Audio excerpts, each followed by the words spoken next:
30절입니다. 우리 기도하도록 하겠습니다. 시대에 내가 진실로 진실로 너에게 이르노니 아들이 아버지께서 하시는 일을 보지 않고는 아무것도 스스로 할 수 없나니 아버지께서 행하시는 그것을 아들도 그와 같이 행하느니라.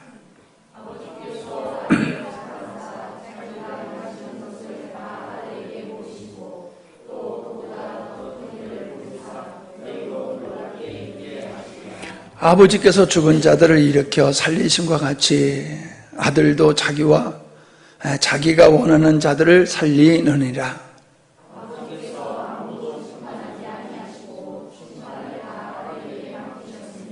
이는 모든 사람으로 아버지를 공경하는 것 같이 아들을 공경하게 하려 하심이라. 아들을 공경하지 아니하는 자는 그를 보내신 아버지도 공경하지 아니하느니라.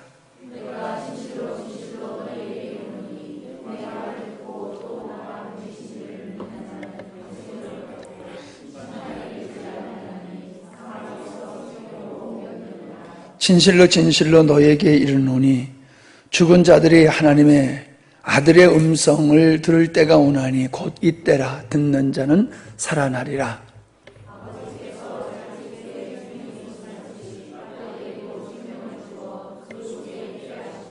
또 인자됨으로 말미암아 심판하는 고난을 주셨느니라.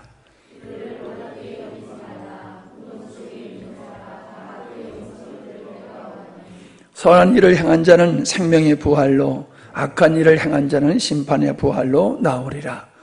내가 아무것도 스스로 할 수 없노라. 듣는 대로 말하노니 나는 나의 뜻대로 하려 하지 않고 나를 보내신 이의 뜻대로 하려 하므로 내 심판은 의로우니라. 아멘.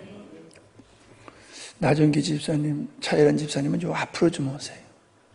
여기. 앞에가 없으니까는 아이들이 앞니 빠진 아이들과 같이 여기 좀 균형이 그래요. 네, 앞으로 오시면은 균형이 잘 맞을 것 같습니다. 저는 요한복음을 하면서 참 더 앞으로 와요. 두 칸 앞으로 나와.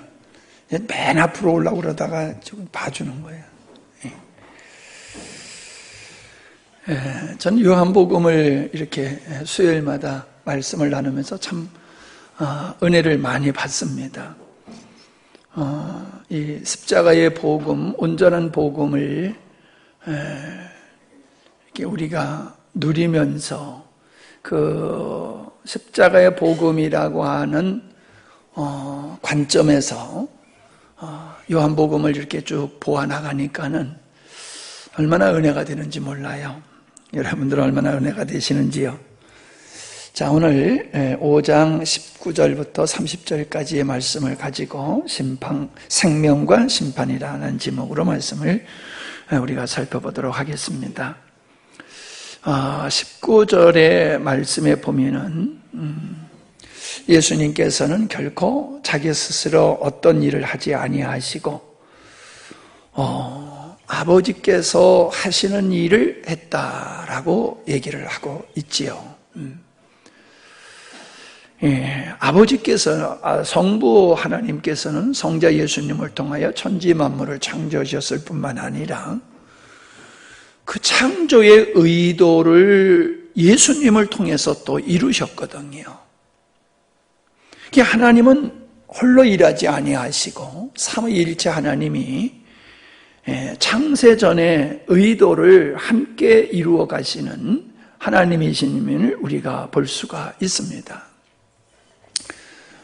아버지께서 오늘도 일하시니 나도 일한다고 하셨던 그 예수님은 아버지께서 하시는 일을 보지 않고는 하지 않겠다라고 하시는 말씀을 통하여서 당신이 하시는 일이 스스로 하는 일이 아니고 자기가 의도한 대로 하시는 일이 아니고 아버지의 천지 만물을 창조하시고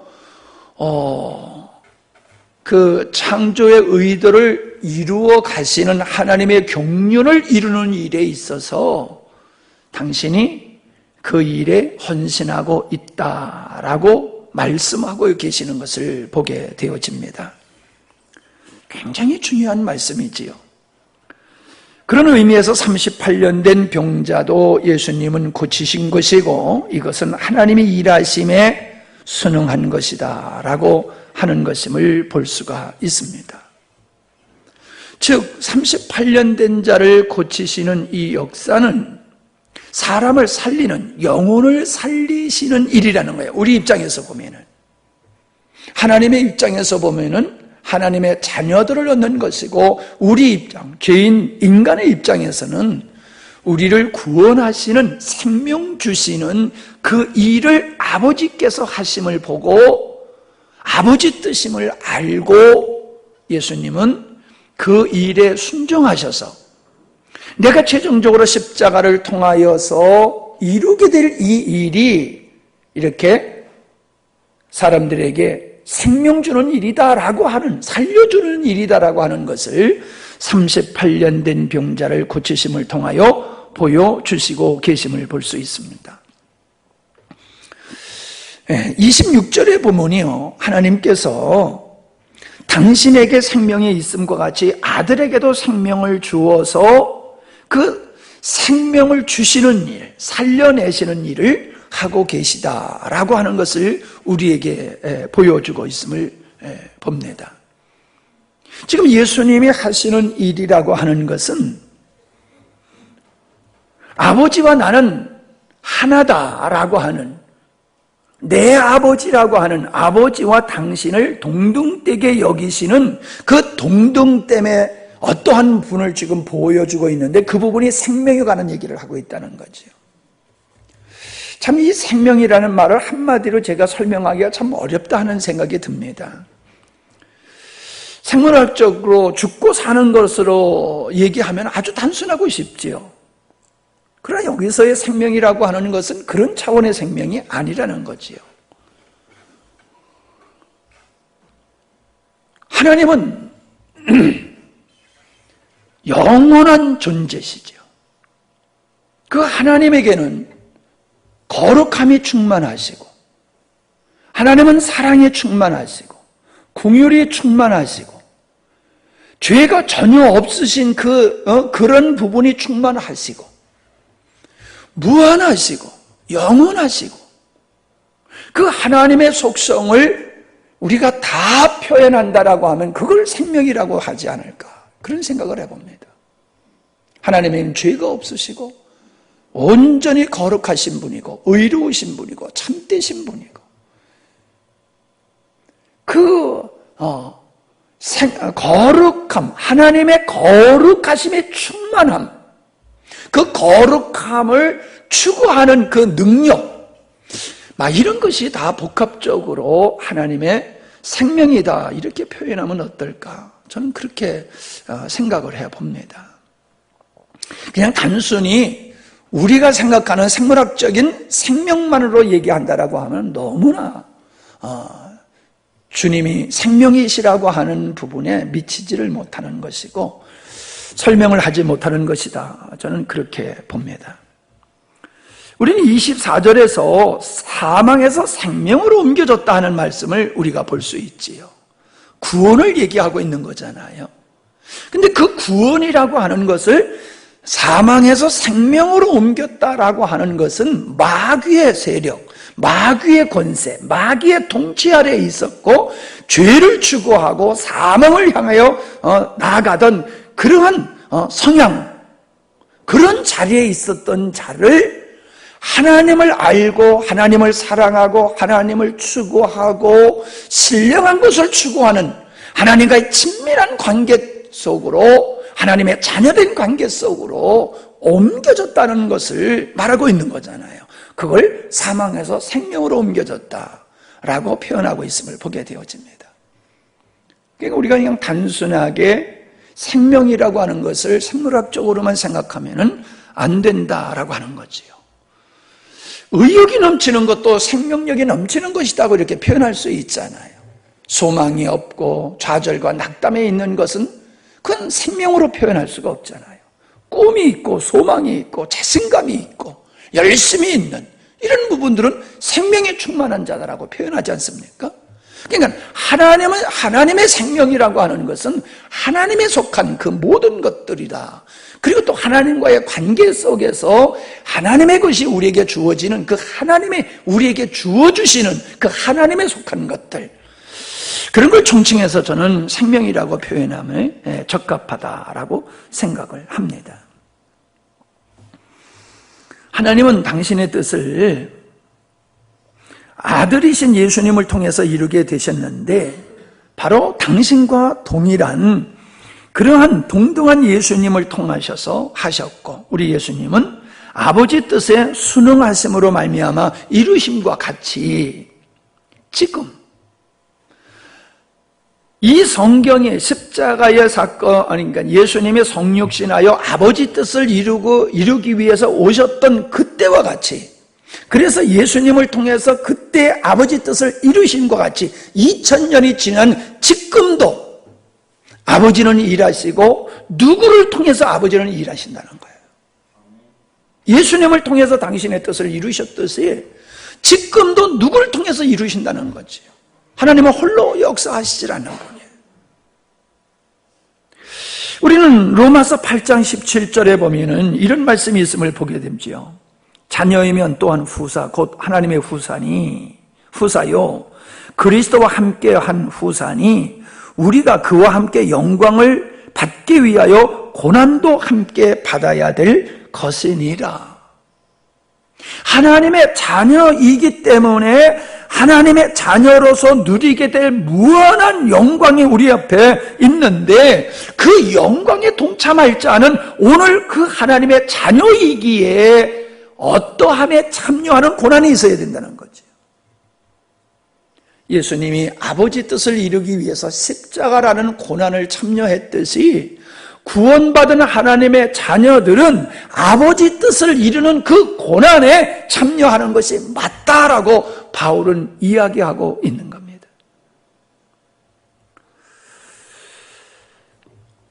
우리는 예수님이 하신 일만 이야기해서는 안 되지요.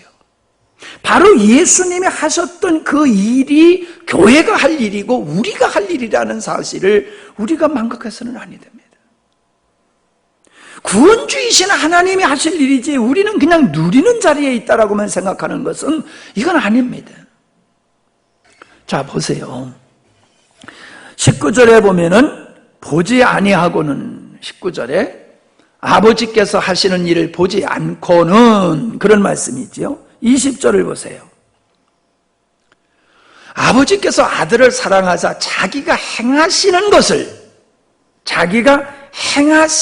것을 아들에게 다 보이사, 그 말씀이 있잖아요. 아버지가 지금 이 일을 누굴 통해서 하느냐? 아들과 함께 하고 있다는 것을 보여주고 있잖아요. 30절을 보시면 뭐라고 그랬어요? 나는 나의 뜻대로 행하려 하지 않고 나를 보내신 이의 뜻대로 하려 한다. 예수님의 심판은 당신의 뜻이 아닌 아버지의 뜻이요, 당신을 이 땅에 보내신 하나님, 그 하나님의 뜻을 따라서 심판하는 거다, 그렇게 말씀하고 있음을 보게 되어집니다. 그러니까 예수님은 본질적으로는 하나님과 동등한 분이신지요. 본질적으로 성부 하나님, 성자 하나님, 성령 하나님은 본질적으로 동등한 분이세요. 그리고 동등한 분이시나 분명하게 하나는 아니시라는 거죠. 성자 예수님은 성부 아버지의 뜻을 이루는 것이 성경에 나타난 모습이에요. 마치 우리가 유대인들은 아버지와 아들을 동등하게 보거든요. 사상이 그래요. 그러니까 아버지와 아들은 동등하지만은 이 아들은 아버지의 뜻을 이루는 데 전적으로 헌신하고 있다는 거예요. 순응하고 있다는 거예요. 그런 측면에서 아버지와 아들은 구별된 것을 우리가 보게 되지요. 구별되지요. 그러나 그 아버지 뜻을 이루는 사역적인 측면에 있어서는 역할이 다를 뿐이지 역시 동일하다라고 하는 것을 우리에게 보여주시고 계십니다. 예수님은 물론 하나님이셨기 때문에 아버지의 뜻을 온전히 아실 수 있지요. 왜? 그분이 신성의 속성을 가지고 계시기 때문에 아버지의 마음에 아버지의 모든 걸 예수님은 아실 수가 있는 거지요. 선지자들에게는 하나님께서 꿈과 계시로 아버지의 뜻을 알려주셨지만은 예수님은 그냥 알게 되는 거죠. 아버지의 뜻을. 그걸 알고 그렇게 행하셨다는 거예요. 보고 행하시고 알고 행하시고. 그러면 오늘 아버지의 뜻을 이루어야 될 그 아들의 영광에 참여하게 된 오늘날 교회들은 어떻게 아버지의 뜻을 보고 알 수 있냐는 거예요. 어떻게 우리가 아버지의 뜻을 알 수 있냐는 거예요. 여러분, 이렇게 얘기하면 자신감이 떨어지잖아요. 나는 아버지의 뜻을 온전히 알 수 없어. 이렇게 아예 포기하는 마음이 우리들에게 있잖아요.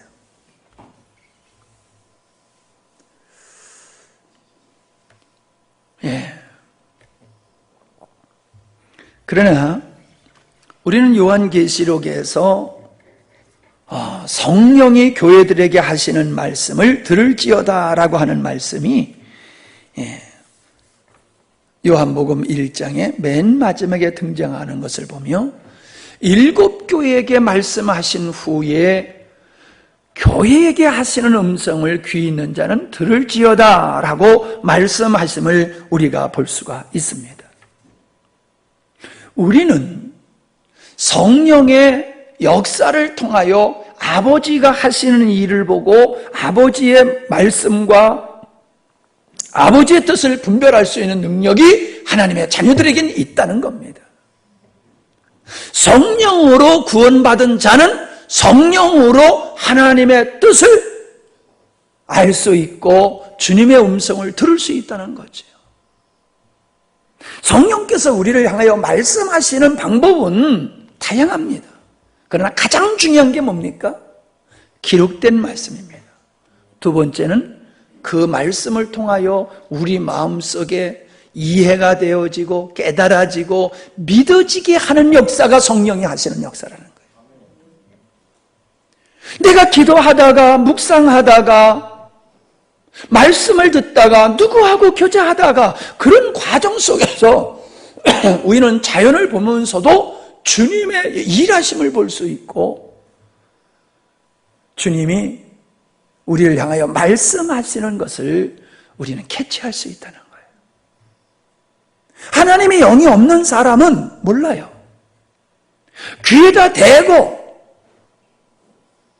천둥과 같이 얘기해줘도 몰라요. 못 들어요. 그러나 성령에 이끌려서 사는 사람은 세미한 음성, 작은 음성을 듣고도 알아차려요. 사람들은 보고도 전혀 그 의미를 모르고 분별을 못해도 성령의 사람들은 예민하게 그것을 구분해낼 수 있어요. 하나님의 음성인지 사람들의 생각인지를 구분해낼 수 있고 시대가 돌아가는 시대의 사건들 속에서 하나님의 손길을 발견할 수 있는 것이 성령의 사람이에요. 그런데 성령을 받고 있음에도 불구하고 우리 영혼이 잠들어 있으면 또 소용없어요. 우리가 깨어 있어야 돼요. 뭐예요? 깨어 있어야 돼요. 그 깨어 있는 게 뭐예요? 들으려고 노력하는 거예요. 보려고 노력하는 거예요. 깨달으려고 노력하는 거예요. 이런 몸부림이 있을 때에 들려지고 보아지고 깨달아지는 거예요. 멍 놓고 가만히 있는데 관심도 없는데 들려지고 깨달아질 수가 없는 거예요.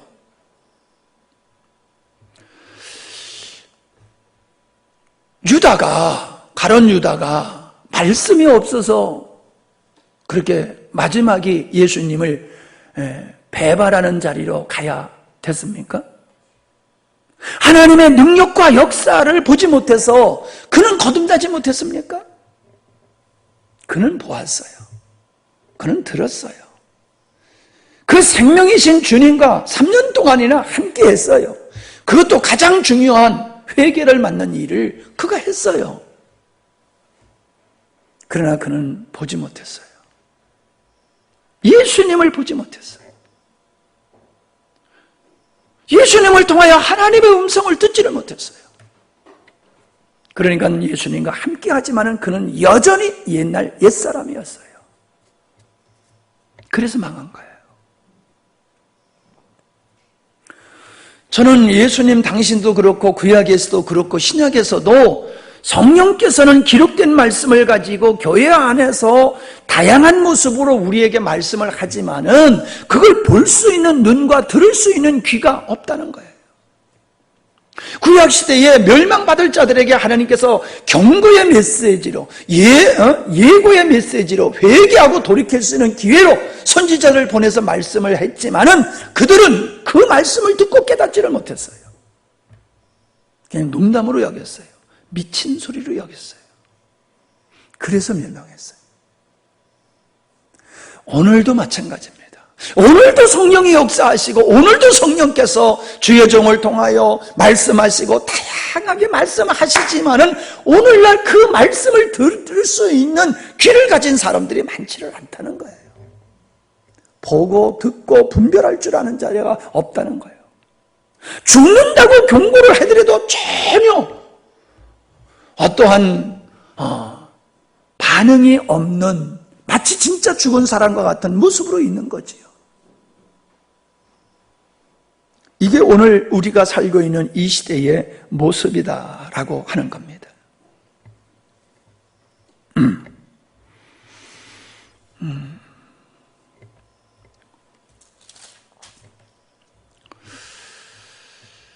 예.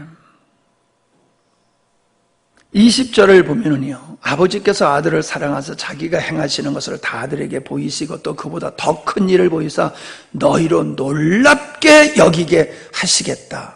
놀랄 일을 하시겠다는 거예요. 놀랄 일. 예.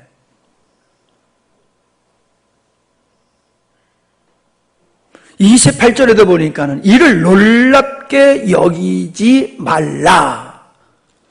이 놀랄 일을 예수님은 지금 말씀하고 있는 거예요. 내가 아버지께서 앞으로 너희들이 깜짝 놀랄 그 일을 하실 것이다. 어떤 일이겠어요? 놀랄 일이. 예상치 않는 일에 우리가 놀라잖아요. 상상할 수 없는 일에 우리가 놀라지 않습니까? 아버지께서 놀랄 일을 하실 게 무엇냐라고 하는 것을 보면요, 21절에 거기 나와요. 죽은 자들이 일어나는 거예요. 구약에 보면 하나님께서 죽은 자를 살리신 것이 있어요. 그와 같이 인자도 나도 너희들을 죽은 자들 가운데서 내가 원하는 자들을 내가 살려내겠다라고 이야기하고 계시지 않습니까? 죽은 자를 내가 아버지께서 사랑하는 자를 살리신 것 같이 나도 너희들을 내가 원하는 자들을 살려내겠다. 21절에서 그렇게 말씀하고 있어요. 여러분, 나사로가 살아났을 때 사람들이 얼마나 놀랐겠습니까? 죽은 자가 살아나면 좋아하는 게 아니라 사람들은 다 놀래버려요. 죽은 자가 살아난다라고 하면 죽은 자가 살아나는 걸 보고 산 사람이 아마 죽을 거예요. 놀래가지고. 이 죽은 자가 살아난다라고 하는 것이 곧 부활을 의미하는 거잖아요. 구약에서의 부활의 역사는 장차 하나님께서 죽은 영혼들을 부활시키실 것을 그걸 보여주는 그림이라는 거죠. 세상에 죽었다가 살아나는 경우가 어디 있습니까? 근데 주님은 그 자연의 원리를 거슬려서 죽었던 자를 살리심으로 이와 같이 이 죽었던 자가 살아나는 것 같이 죽었던 자가 다 살아날 때가 있을 것이다. 내가 반드시 내가 원하는 자들을 다시 살릴 것이다. 그렇게 우리 주님이 말씀하고 있습니다. 그래서 오늘 이 본문 말씀 속에서의 24절까지의 그 부활에 대한 얘기는 영적으로 죽어있던 사람들이 주님의 말씀을 들음으로 말미암아 영적으로 살아나는 것을 얘기하는 것이고, 그 뒷부분에서 부활을 얘기하는 것은 마지막 시대의 최종적인 종말론적 부활을 의미하는 것입니다. 주님이 살리시는 사람들은 제한적이라는 거예요. 선택적이라는 거죠. 누구나 아무나 모두를 살리시는 것이 아니라 어떤 사람들을 제한적으로 구별해서 살리시겠다고 말씀하고 있어요. 아들도 자기가 원하는 자만은 살리신다는 거예요. 여러분 자신이 있으세요? 납니다. 나는 예수님의 나를 부활시키실 것을 믿습니다라고 하는 여러분의 믿음이 참다운 믿음이 될 수 있기를 바랍니다. 근데 제가 봤을 때는요, 이 땅에 하나님을 믿는 사람들이 예수님이 자기를 살리시는다라고 하는 이 사실을 그냥 교리적으로 고백하는 거지, 정말로 예수님이 나를 살리실 것에 대한 믿음과 확신을 갖는 사람이 많지 않습니다. 천국에 가는 것도 마찬가지예요. 죽음은 이별을 하기 때문에 우리가 슬프고 마음 아픈 건 사실이지만은 그 죽음 앞에서 우리는 부활이라고 하는 이 확실한 소망이 있을 때에 우리는 그런 좌절의 슬픔을 우리는 갖지를 않는다는 거예요. 절망의 슬픔이 아니라는 거예요. 이별의 슬픔이지. 그리고 죽음을 두려워하지 않는다는 거예요. 원통해하지 않는다는 거예요. 죽음을 저주로 마지막으로 보지를 않는다는 거예요. 왜? 부활이 있기 때문에. 여러분, 부활을 믿는다라고 고백하는 것이 중요한 것이 아니라 부활을 믿기 때문에 그러한 삶이 있어야 된다는 거예요. 세상에 대한 미련을 두지 아니하고 하나님 나라에 대한 소망을 가질 뿐만 아니라 하나님의 소망을, 하늘나라의 소망을 갖고 부활의 소망이 있기 때문에 세상에서의 그 죽음이라고 하는 것 앞에서 절망하면 안 된다는 거예요. 죽음을 두려워해서는 안 된다는 거지요. 근데 오늘날 그리스도인들이 안 죽으려고 얼마나 애를 씁니까? 그렇다고 그냥 막 죽기를 각오하라는 얘기가 아니죠. 병원에 가서 치료받는 걸 받지 말라는 얘기가 아니죠. 저는 신앙적으로 근본적으로 죽음을 싫어하는, 이 세상에서 어떻게든지 하루라도 더 살고 싶어하는 그런 걸 지금 말하는 거거든요. 예수 믿는 사람들이 어떻게든지 좀 세상에서 몇 년이라도, 몇 달이라도, 며칠이라도 더 살고 싶은 그런, 내가 가지고 있는 거 다 줄 테니 나 좀 살려주세요 라는 이런 말을 한다라고 하면은 그건 부활의 신앙이 아니다라는 거지. 24절에서 예수님이 뭐라고 말씀하십니까? 누가 살아나는 자입니까?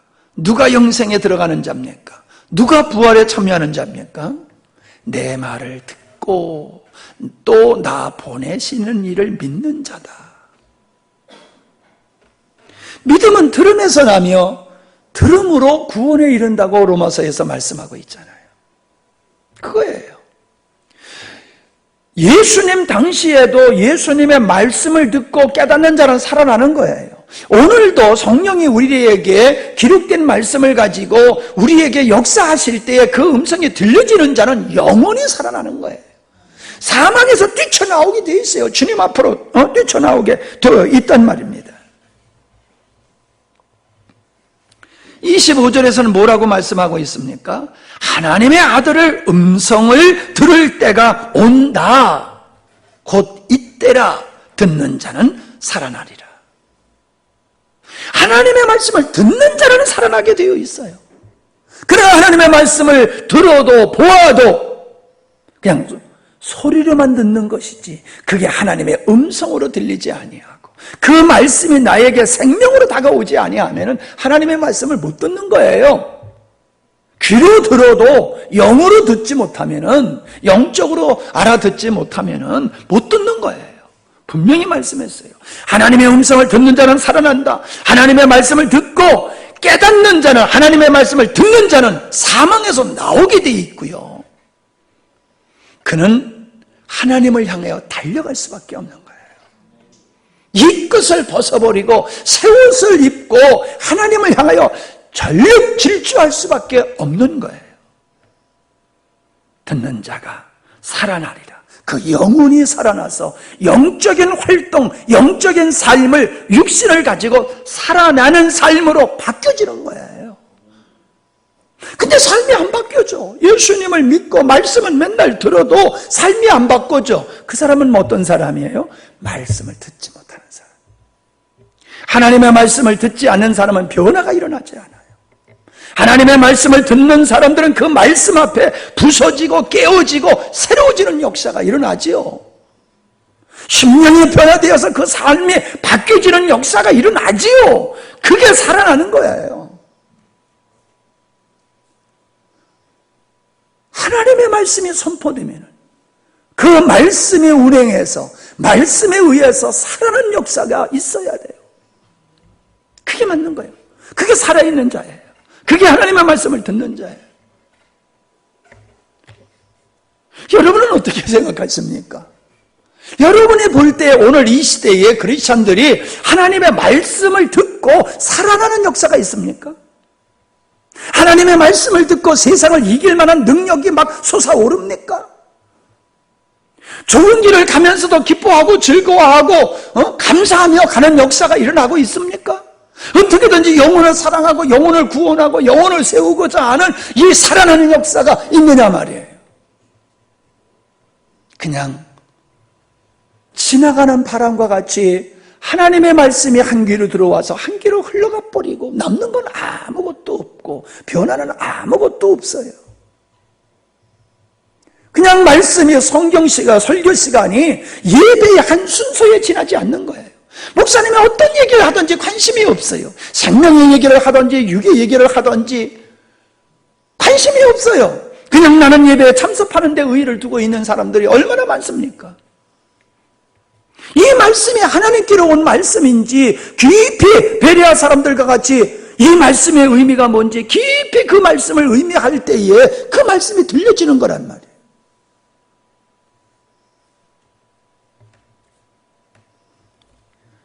이때다. 마태복음 13장 17절에 보면은 많은 선지자와 의인이 너희 보는 것들을 보고자 하여도 보지 못하였고 너희 듣는 것들을 듣고자 하여도 듣지 못하였느니라. 예수님을 가리켜서 얘기하는 거란 말이에요. 그런데 그 선지자들이 보고 싶어도 못 보고 듣고 싶어도 못 들은 그것을 지금 너희들은 네 앞에서 지금 보고 있고 듣고 있다. 그러나 너희들은 듣지 못하고 보지 못하고 있다고 주님이 말씀하시는 거지 않습니까? 우리는 그 시대에 듣지 못하고 보지 못하는 사람들을 안타까워할 게 아니라 오늘 우리의 입장에서 이 시대에서 보아도 들어도 깨닫지 못하는 사람들을 보고 우리는 안타까움을 가져야 됩니다.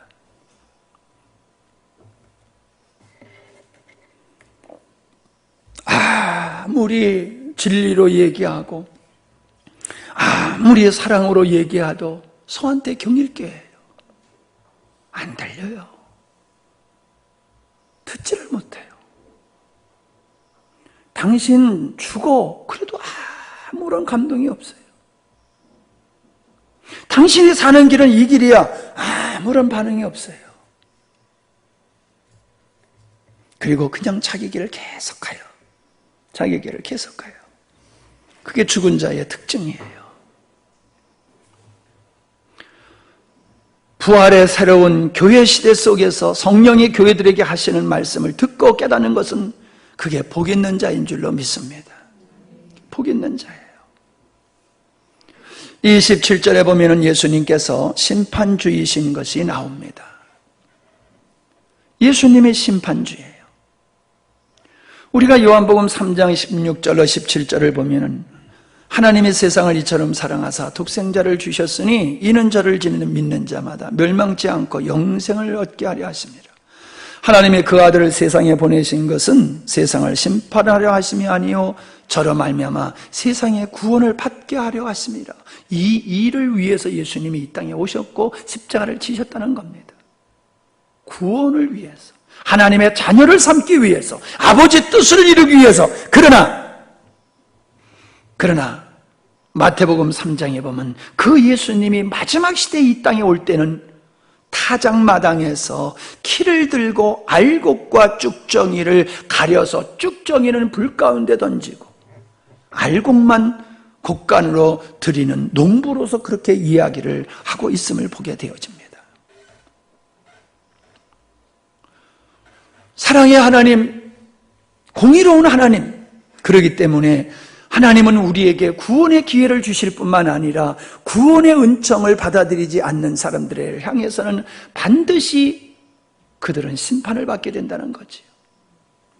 바로 주님께서 제한적으로 구원하신 사람이 있다라고 하면은 버려진 사람이 있다는 거예요. 그 우물가에 환자들이 얼마나 많이 있었습니까? 그러나 주님께서는 그 우물가에 수많은 환자들 중에서 유독 38년대 한 사람만 건지셨어요. 능력이 없어서가 아니란 말이에요. 이 땅에 수많은 사람이 있지만은 하나님께서는 어떤 사람만 구별해서 그들을 구원하시는 거예요. 자기가 죄인임을 깨닫고 고백하고 하나님 앞에 온전히 정석적인 자리로 들어가서 순응하고 순종하는 자들, 삶의 수준을 얘기하는 게 아니에요. 그런 자들만 우리 주님은 구원해 내신다는 것을 거기서도 보여주고 있는 거예요. 제한적 치료를 통해서 하나님은 어떤 사람을 사랑하셔서 구원하시고 어떤 사람은 사랑하지 않아서 버리시는 게 아니에요. 우리가 좋아하는 사람은 내 기호에 맞는 사람을 좋아하지요. 그럼 내가 싫어하는 사람은, 나가 안 맞는 사람은 다 싫어한단 말이에요. 멀리한단 말이에요, 우리가. 그러면 거룩하신 하나님이 봤을 때에 우편의 강도, 그거는 뭐가 그렇게 이뻐서 구원하십니까? 우편의 강도가 뭐가 이뻤겠어요? 우리 주님이 보실 때에 이뻐할 게 하나도 없겠지요. 그러나 그를 구원하셨어요.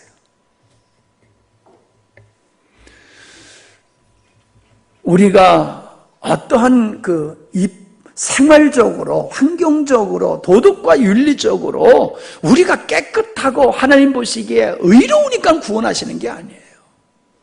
우리가 죄인 되었을 때 예수님께서 십자가에 못 박혀 죽어주심으로 하나님의 사랑이 확정됐다.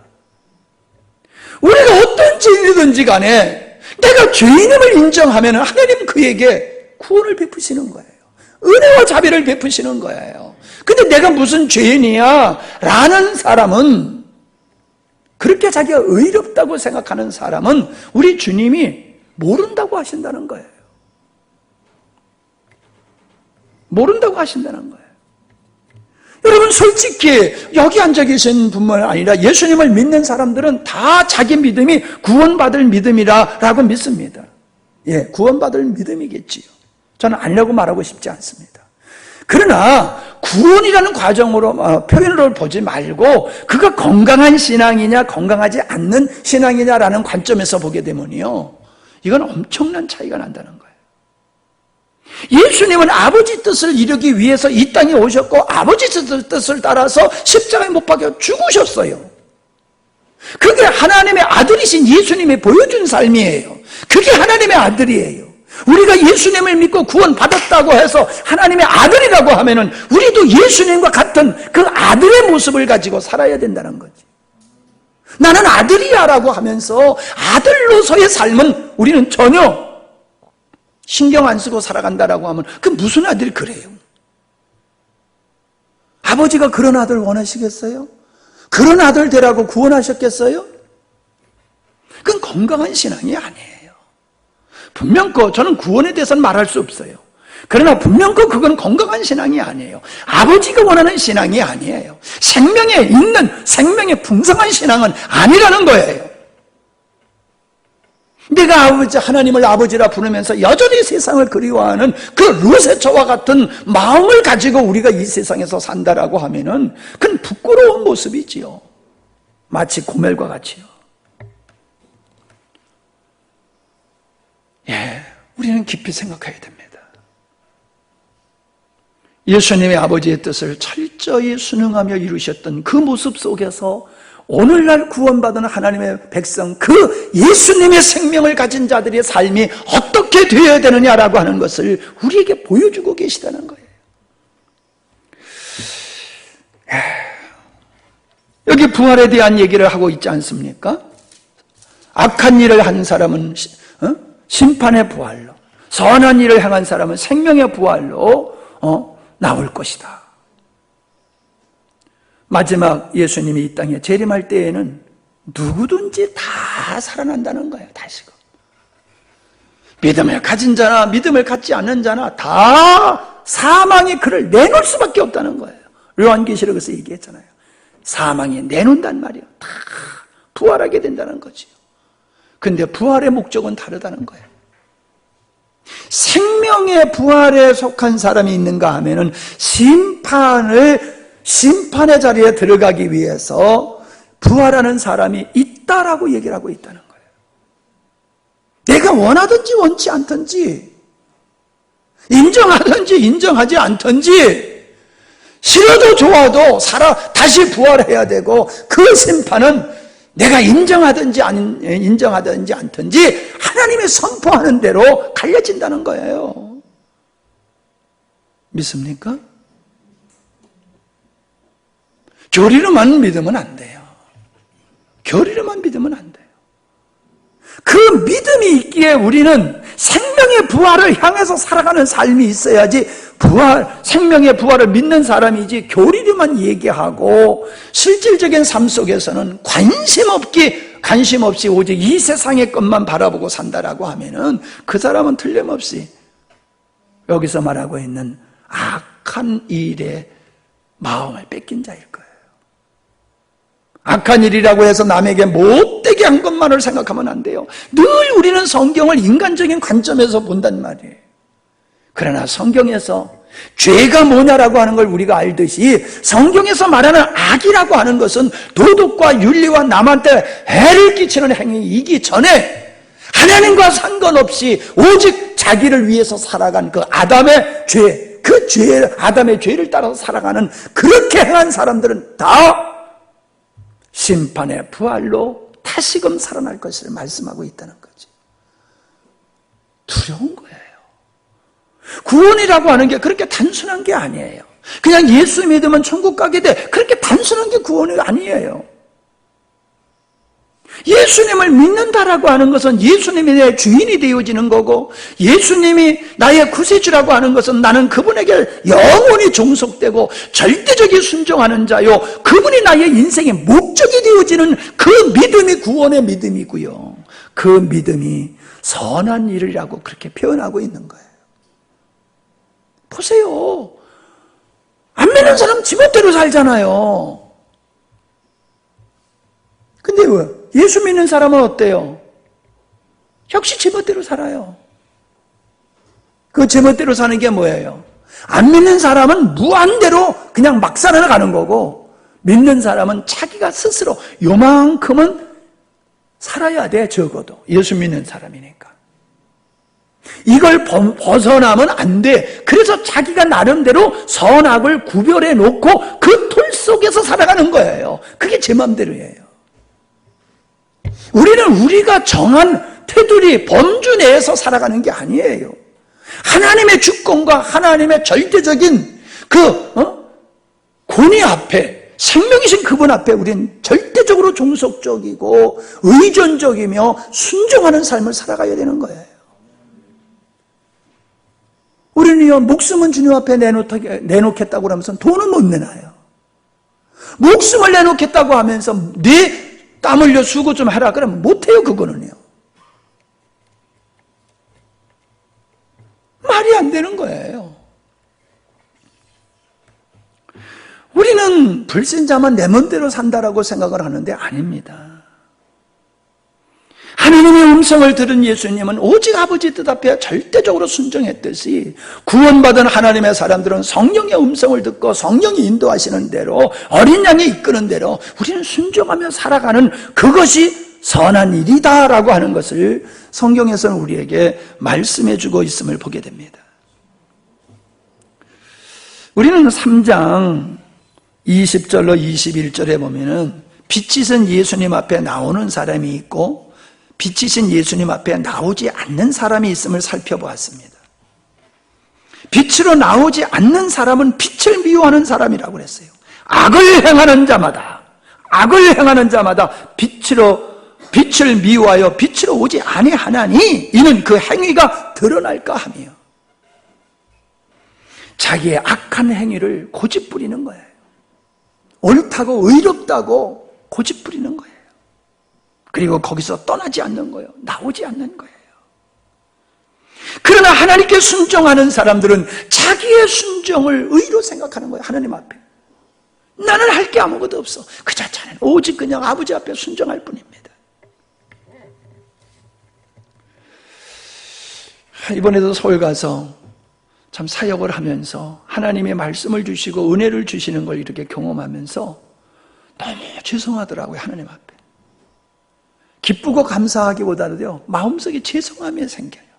하나님, 나같이 부족하고 엉터리인 이 목사의 기도를 들으시고 나같이 엉터리인 나를 통하여 하나님이 일하시니 너무 죄송합니다. 너무 죄송합니다. 그런 생각이 들더라고요. 감사하기보다도 너무 미안하고 너무 죄송하더라고요. 나 같은 자를 주님이 쓰시니 목사가 돼서는 안 될 나를 하나님이 이렇게 은혜를 주셔서 쓰시니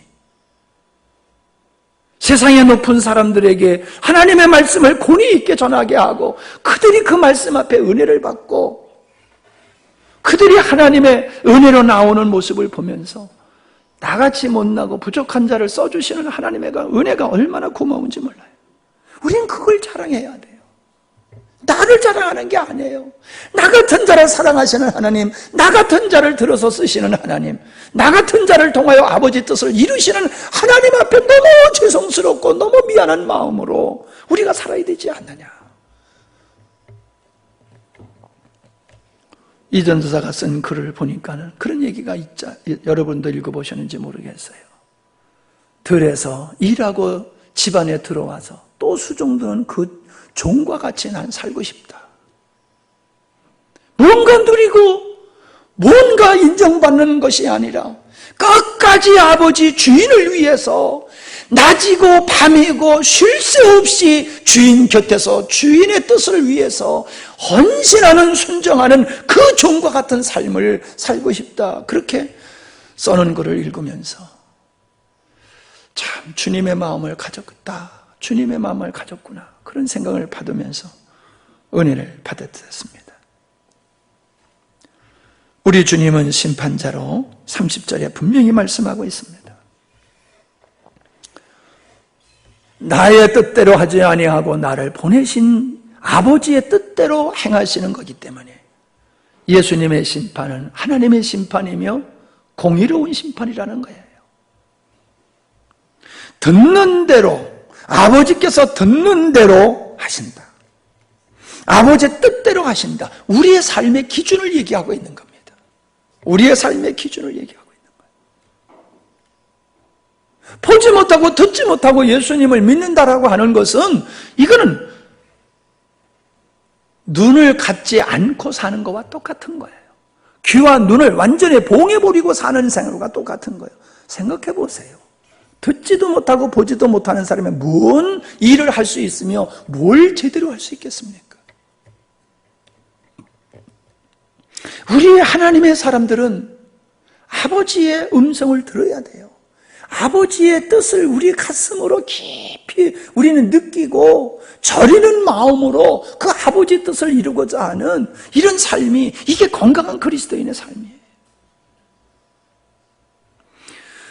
예수님께서 38년 된 자를 곤치시면서 그것에 대한 불만을 가진 자들, 대적자들과 대화하시면서 우리에게 보여주신 이 말씀은 사실 쉽지 않는 말씀이었어요. 이게 그냥 보편적으로 읽으면 얼른 이해가 안 되는 그런 말씀들이었어요. 그런데 이 말씀을 하나하나 살펴보고 묵상해 볼 때에 이 속에 복음이 얼마나 담겨져 있는지를 제가 알 수가 있었어요.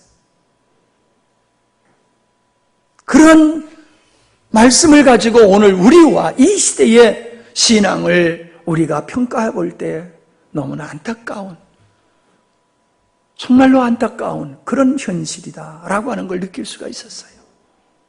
여러분, 오늘 이 수요일 이 예배에 참여하신 여러분은 정말로 주님과 같이 하나님을 아버지라 부르는 하나님의 자녀가 됐음을 믿는다라고 하면은 예수님과 같이 살아야 됩니다.